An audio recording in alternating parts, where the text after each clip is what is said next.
Hola, econ peeps. Here we go. Module 14, Policy Applications for Aggregate Supply, Aggregate Demand. All right. So,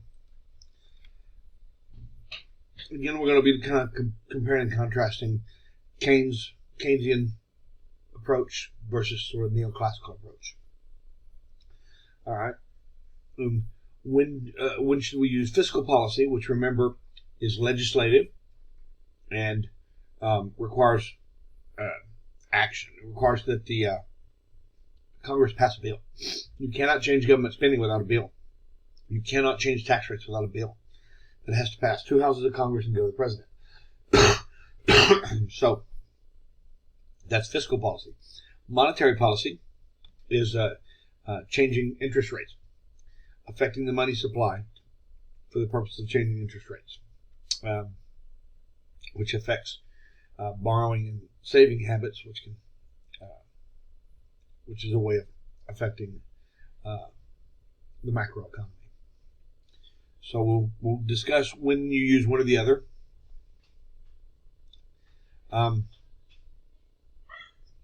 When are they most effective? When are they not so effective? What are some of the limits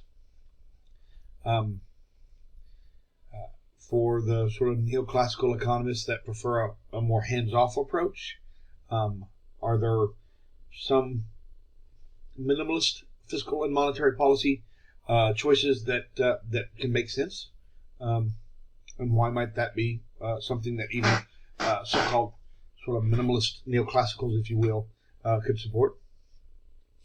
And then we'll talk about how macroeconomic policy in the real world is a lot more complicated than it is in theory, and why often what we do doesn't work out that way. So, neoclassical economists tend to favor lower taxes to stimulate aggregate supply and economic growth. That also will affect stimulate aggregate demand because everybody has more money to spend. Limited government spending and a more passive monetary policy. Whereas Keynesians tend to favor a little bit more activist model. It says government has a responsibility to manage the economy. It is hubris to think that you can manage the economy. At every point in history where this has been tried, it has utterly failed. I think that's poorly phrased. I mean, I think there are definitely those in the Keynesian camp who believe that we should do more to try to control the economy and manage the economy. It's not manageable. It's not something you can control. That's why markets are effective. But I think I'm not a fan of sort of throwing the baby out with the bathwater. While I wouldn't consider myself a Keynesian, I'm not anti-Keynesian either, right? I think there's a time and a place for most things, and it has a place in all of this. We'll talk a little bit about that. I think it's appropriate to suggest, that we try to stimulate the economy when we have a recessionary gap, and certainly trying to limit the impact inflation has when we have inflationary gaps. So, a liquidity trap. This is something that you'll hear particularly relates to monetary policy. If the Fed reduces interest rates to zero, then people are less likely to hold cash, are more likely to hold cash rather than put it in a bank, which means that it's not available to loan out. So keeping interest rates really low, while that supposedly is going to stimulate borrowing, if there's no money to borrow, it's a little hard to do that. And so it can adversely affect the supply of loanable funds. All right. So we talked about this before: contractionary fiscal, expansionary fiscal. It's the same thing as contractionary monetary, expansionary monetary, just which policy tool you're picking. But at the end of the day, what we're talking about is contractionary policy of any kind will help reduce an inflationary gap. Expansionary policy will help reduce a recessionary gap. Our current situation is we have a little of both. We have high inflation and recession, at least a recessionary gap. I know the GDP number just came out, better than expected. Good news. But I don't think that's going to last very much longer. You'll see what I mean. If I'm wrong, I'll be wrong. God knows I've been wrong before, but I'm not. And I'm certainly not the only one who says this, right? All right. So another model we're going to look at in this unit, this module, is called the Phillips curve. The Phillips curve gives you this idea that there's an inverse relationship between unemployment and inflation. Right?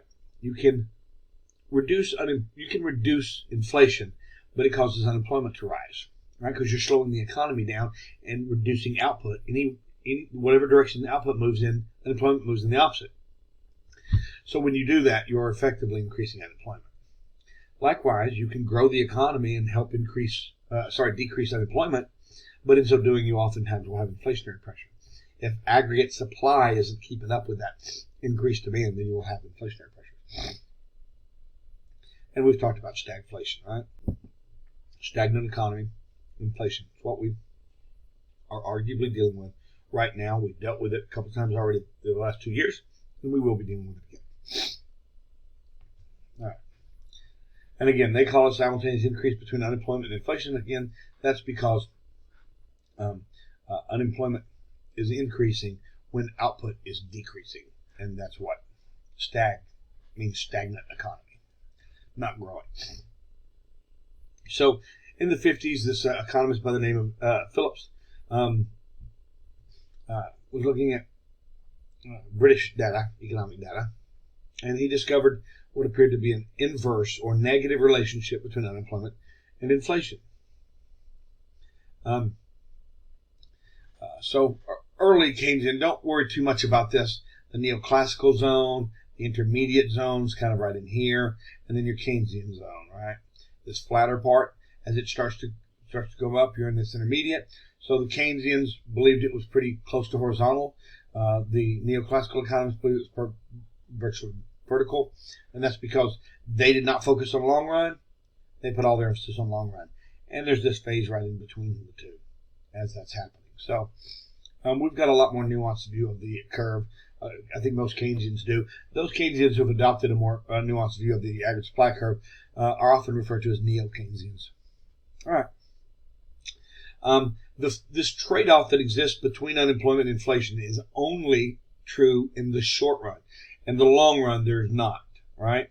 So according to neoclassical theory, there's always a temporary trade-off between inflation and unemployment, but it's not a permanent trade-off, right? The Keynesians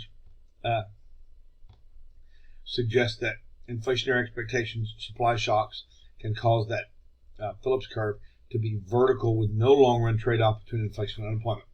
And there's really not in the long run. It's a short-run phenomenon. And that's one of the reasons is because, let's say output is increasing. Well, that's going to that's going to increase the demand that producers have for input resources.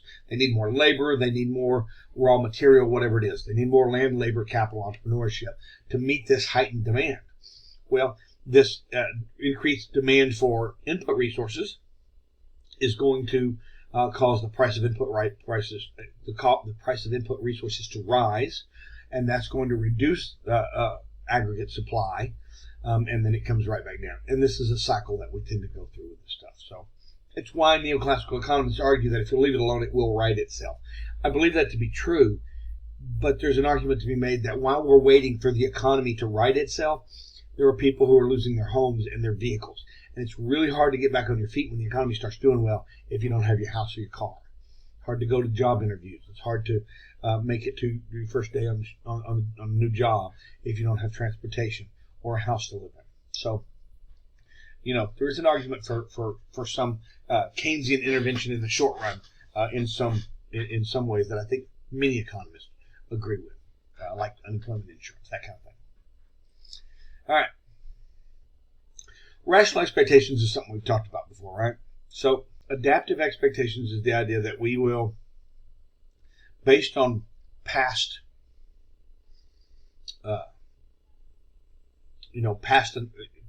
based on an analysis of economic data in the past, we can extrapolate from that analysis and make predictions about the future. I've never heard of anything such thing as demand management policy. It's monetary and fiscal policy. That's what it is. It's silly. Rational expectations is that predictions equal to predictions of the underlying economic model. The problem with rational expectations, not that rational expectations is a problem, but what the problem they're identifying basically is that if we know that a specific economic policy is on the horizon, most economic actors are going to go start acting like that policy is about to be implemented, and it changes the trajectory of the economy's on without that policy ever having been implemented. That's the problem with rational expectations. If people expect it, if we all know that the Fed is about to raise interest rates, guess what? We're all going to adapt to higher rates of interest before they ever touch them. That's the idea behind rational expectations. The conflict between adaptive and irrational. The natural rate hypothesis argues that while there may be a trade-off, while the Phillips curve may be real in the short run, there's nothing in the long run. And rational expectations say that we use information about how the economy operates to make predictions about economic variables in the future.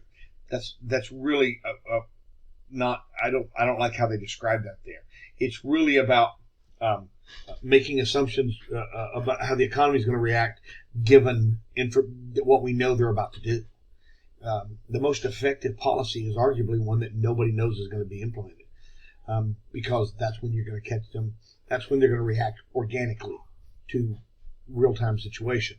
If they go, oh, we already know that 2 weeks from now when the Fed meets, they're going to raise interest rates by 75 basis points. Well, guess what?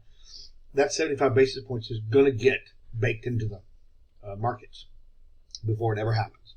And that's going to affect how effective that policy is. It's another reason why our macroeconomic policies aren't always as effective as we'd like them to be. That last statement is interesting. Again, they're suggesting if we know they're about to implement some kind of fiscal or monetary policy, as I just described, that policy will not be, it says it can never be effective. That's a little bit of too strong of a statement, in my opinion. It's less effective. How's that? It can be anywhere from not as effective as it would otherwise be to completely ineffective. It can be ineffective, to be sure, but it's not guaranteed absolutely always. Yeah, so this is a really important idea. This is a really important idea. So forgive me for just a second. I know y'all like it when I go to my paper and draw diagrams for you.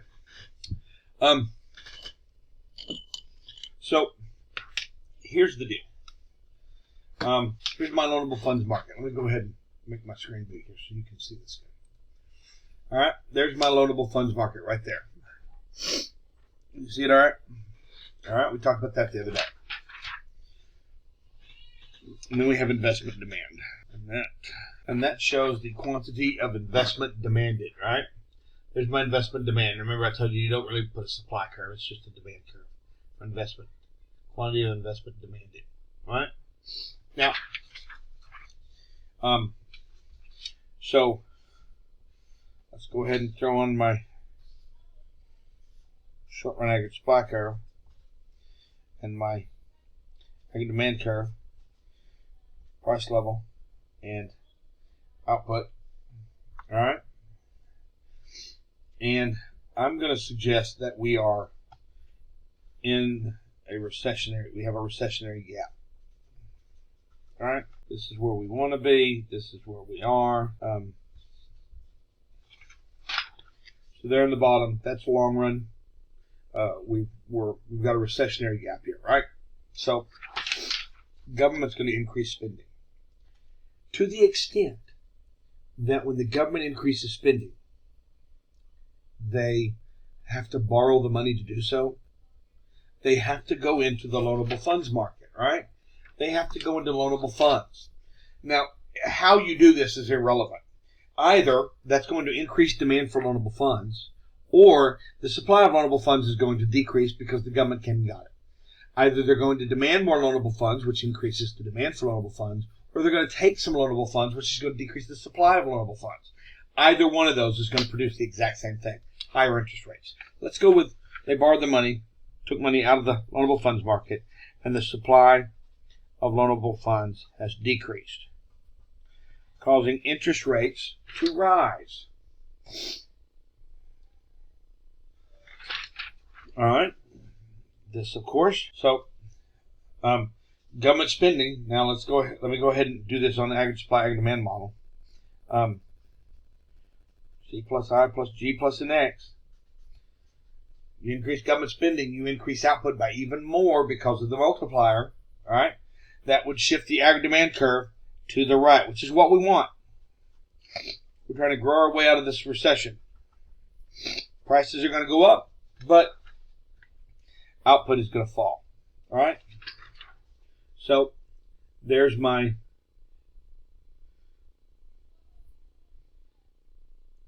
aggregate demand curve shifted to the right because government increased spending. Higher G, higher Y, aggregate demand curve shifts to the right, closing up at least some, if not all, of that recessionary gap. But in order to do that, they had to go borrow money. They had to go into the loanable funds market. And when they did, interest rates went up. And a higher interest rate, let's see, right? A higher rate of interest causes quantity of business investment or business spending to fall. Quantity of business spending demanded anyway is falling. So lower I. Well, guess what?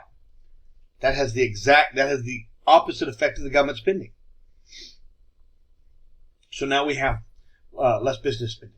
So let's draft that. Now I'm making an assumption here that's not borne out necessarily by the data. Right? I'm going to assume that the business spending we just crowded out. Right?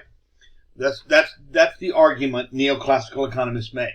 To the extent that the government is borrowing money to increase spending, which boosts aggregate demand in the short run, well, if they have to borrow that money to do it, they're going to cause interest rates to go up, which is going to push business spending down. So increasing government spending at the expense of less business spending is not arguably a good thing. Right? You want your businesses to make those decisions, not your government. Because oftentimes the decisions made by the government are much worse than businesses. Businesses are making a decision to make more money. The government's making a decision to hold on to power. And that oftentimes is not in your interest, or mine, or anybody else's. It's only in theirs. And then a handful of people who benefit from their policies. Right? So, because of the lower I, less output, aggregate demand curve is going to shift back to the left. I say it's not going to close up completely. It didn't crowd out all of the benefit, right, of the government spending. Their loss in business spending didn't knock it all off, but most of it is. Output's back down. You really have you took 2 steps forward for about 1.5 feet back. You could argue, all right, and that's just simple analysis. Obviously, the numbers vary widely. So there is some crowding out to it that can be expected to occur, at least if they borrow the money. But even if they're not borrowing money, if they just make more money, you increase the demand, you increase the supply of money, then you have you could it's not going to necessarily not create a similar problem, right? So the point is, this is the fear, right? So I think the Keynesians probably got this right. Crowding out is not complete. I don't think it completely blots out the growth. The problem is because it is going to take out some. In order to make that up, you got to increase government spending by even more, which could block out even more investment spending, and it really shifts the balance in the economy in a bad way, I think. So I don't like government spending as a solution. Now maybe they're the only ones who can. I don't know. Maybe interest rates are already at or near zero, and businesses aren't biting. So maybe you need government spending in those cases. All right. Ricardian equivalence is a theory that says that rational private households might increase their savings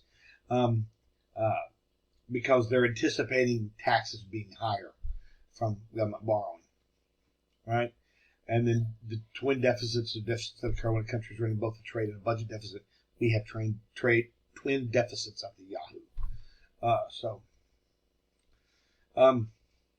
All right. So what is the problem when you're trying to think about fiscal policy versus monetary policy, the challenge is fiscal policy tends to be a lot slower.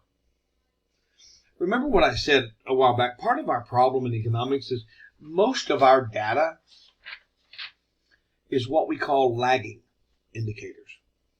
It comes from lagging indicators. Unemployment and inflation are really lagging indicators. Output's a lagging indicator. We don't know what output's going to be until we've already put it out, right?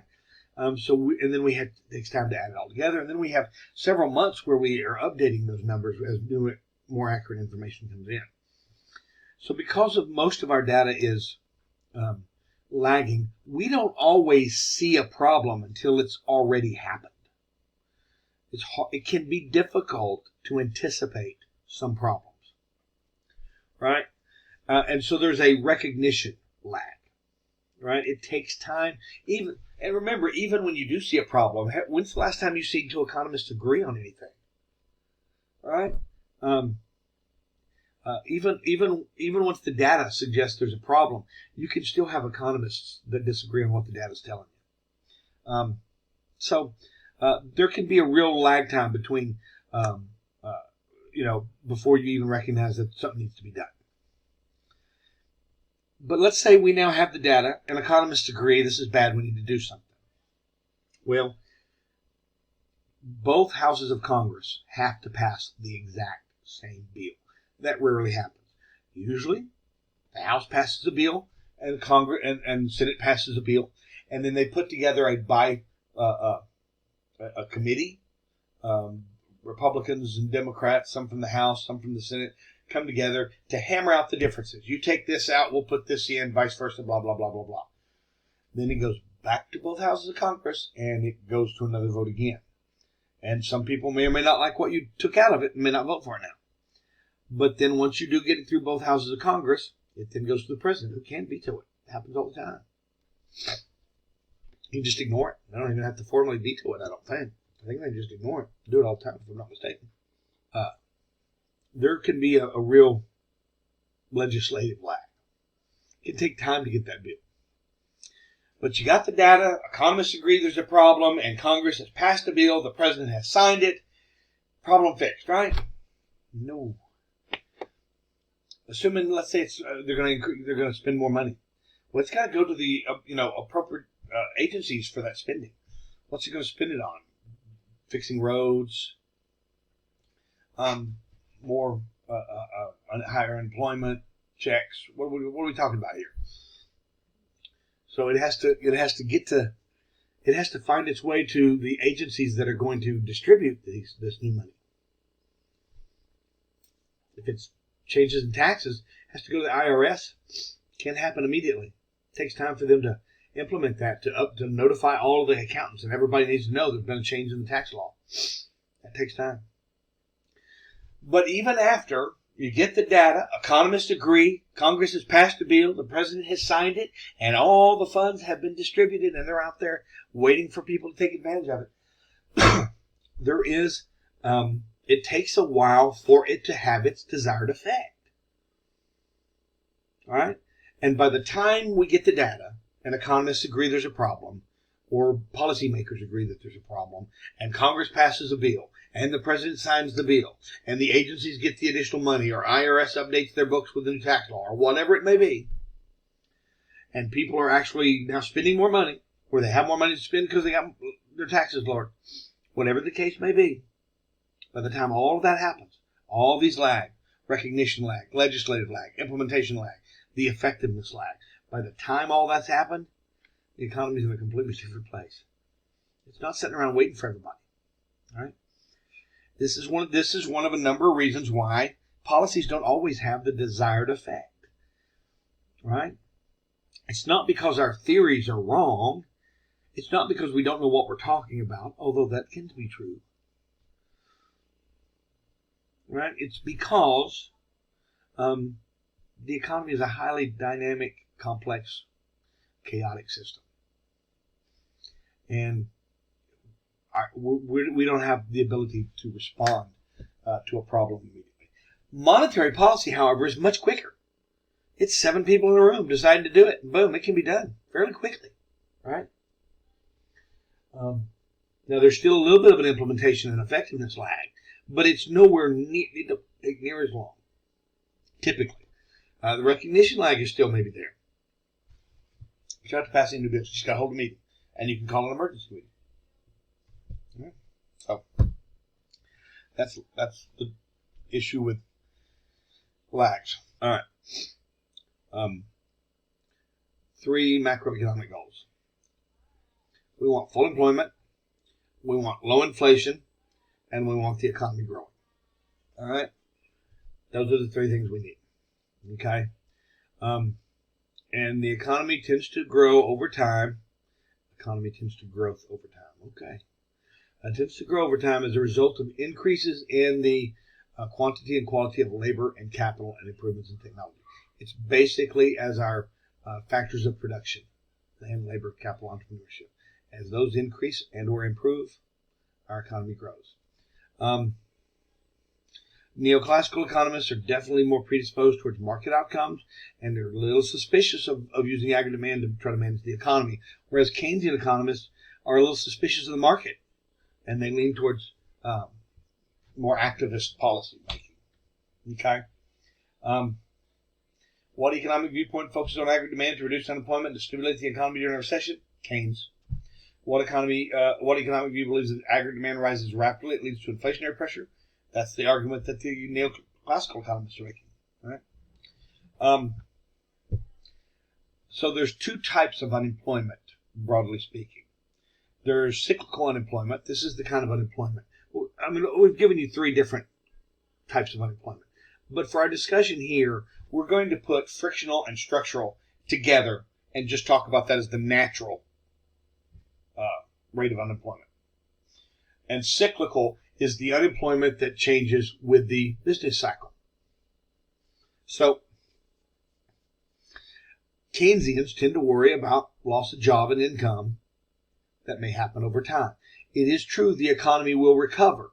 The concern I have, that I share, I guess, with the Keynesian, is how much damage is going to be done while we wait, because that can be an issue. And I don't think that's an unreasonable concern.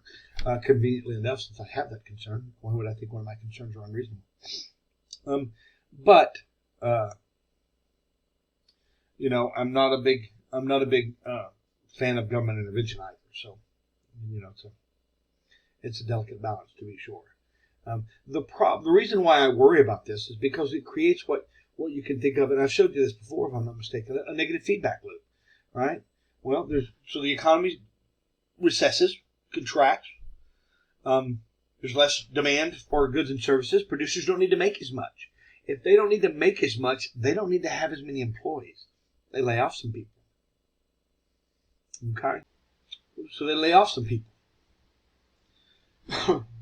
Well, guess what?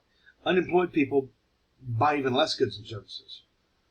So consumer spending falls by even more. Less demand for goods and services, even less demand for goods and services now, less need for labor, and away we go. And the economy can wind down pretty far if we're not careful, as we saw during the Great Depression in the late 20s, early 30s. Neoclassical economists tend to think that the economy is way too complicated, and fiscal and monetary policy is just too difficult. It's just too difficult to get it right. To do what you're trying to do because of the lags, because of bad data. There's a host of reasons why an argument could be made that it's a bad idea, and there's a number of reasons why it's a bad idea. But anyway, this is what I was talking about before. So changes in aggregate demand always result in either unemployment going up and inflation going down, or vice versa. That's easy to fix. I'm not arguing that we should or shouldn't, but we have our Keynesian policy tools do more than enough to resolve changes in aggregate demand. Decrease in aggregate supply just doesn't work that way. When aggregate supply decreases, you have higher prices and less output. It's stagflation. And because they move in the same direction, unemployment and inflation, you end up with a problem where our Keynesian policies can fix one of those, but in so doing, it's going to make the other one worse. We can grow ourselves out of this and push the aggregate demand curve to the right, but then we're going to have higher prices. We can grow ourselves out of this, right? But then you have higher prices. Well, if you want to get rid of inflation, not a problem. We can slow the economy down, but then my aggregate demand curve is going to shift leftward, and I'm going to be down here. Yeah, we got lower prices, right? Prices are back down to here, but guess what? Unemployment's even higher than it was. It doesn't help to have cheap stuff if people don't have jobs to earn enough money to buy stuff. This is the problem that we're having. And again, this is what happened when they shut the global economy down. We had a negative, an adverse aggregate supply shock, a global aggregate supply shock. They are right when they say inflation is a global phenomenon, but that doesn't mean it can't be fixed. Now, we can't do anything about the idiots who closed the economy down. But now the problem is what it was in the 70s, which is oil. I'm not saying there's not an argument to reduce our dependency upon oil. Great. We're not there yet, folks. And doing so now is going to have huge consequences for our economy. Huge consequences. Did you hear, for example, that our supply of diesel is like less than 25 days now? What's going to happen? How are they going to get stuff to and from the store when we're running out of diesel? When the supply of diesel is so low, it's going to cause prices for diesel to rise. Those prices have to get passed on to us. They're not going to just absorb the additional cost of delivering the goods to market because they're nice. That's just stupid. We have to increase our oil production, period. And asking the oil companies to do it is asinine. You have an administration that is openly hostile to them. Why would they spend millions of dollars investing in new oil production? That's a fool's errand. That makes no sense at all. If I had money to invest in such things, I wouldn't do that. I don't know of anybody that would. Clearly, the oil industry thinks the same thing. It's a fool's errand right now to spend a bunch of money to increase oil production if the administration isn't going to let them do it. So the problem is not the oil industry. Oh, they record profits and blah, blah, blah. You know what? Inflation affects every dollar, period.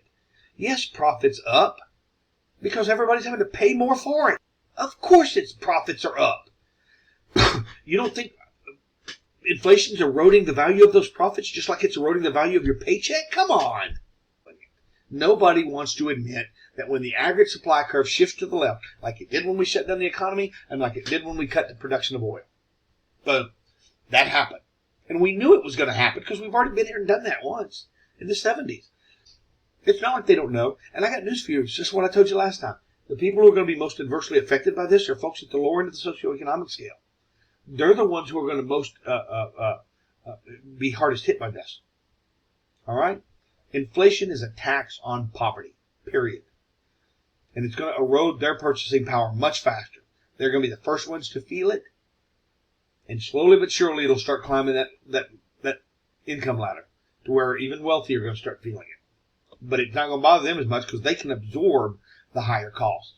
They have the disposable income to do it. But most of us don't. Okay? I know I get a little too wound up on that, and I keep saying the same thing. I'm sure some of y'all are tired of it. I don't really care. Tough. By God, you need to hear it. A lot of people do. So, all right. Again, summary, Keynesians believe the cost of allowing the economy to recover from recessionary and inflationary gaps is too high, so they want to promote activist policies to grow the economy, slow it down if it's growing too fast. They want government to spend money on infrastructure, tax cuts for research and development, human capital, education. Neoclassical aren't big fans of this whole fine-tuning of the economy. They want to focus almost exclusively on economic growth, and that usually involves cutting taxes. Doing things that are going to make aggregate supply better. And there's something to be said for that. All right, folks, this was a short one. So, despite my lecture, my soapbox moment there. We are pretty much done with this. All right. So there's your Unit 14, Module 14, excuse me. And that's all we have. So, folks, enjoy the rest of your week. Be safe. Be kind as always. And I will talk to you again real soon.